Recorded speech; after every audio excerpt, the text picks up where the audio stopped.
Seorang tentara bayaran Ukraina dari Inggris, Aiden Aslin menyerah ke tentara Rusia setelah berhari-hari berperang di kota Mariupol. Aiden Aslin menyerah lantaran kehabisan amunisi dan bahan makanan selama berperang.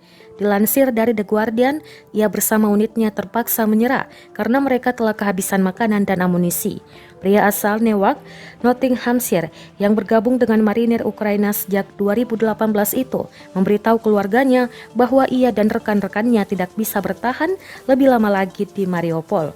Ini karena pasukan Rusia secara bertahap memperkuat cengkramannya di kota pelabuhan selatan Ukraina itu.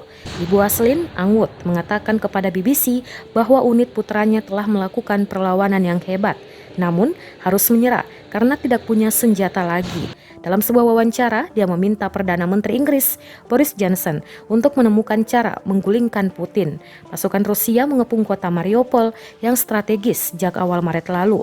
Wilayah yang dikendalikan oleh pasukan Ukraina secara bertahap menyusut menjadi beberapa daerah pusat. Aslin yang memiliki akun Twitter dengan nama Kosa Kundi menyerahkan akun tersebut kepada temannya agar tetap bisa berkomentar mengenai perang. Aslin berjuang untuk YPG Kurdi Suriah, milisi di Suriah dan komponen utama pasukan Demokrat Suriah untuk melawan ISIS antara 2015 dan 2017 sebelum pindah ke Ukraina.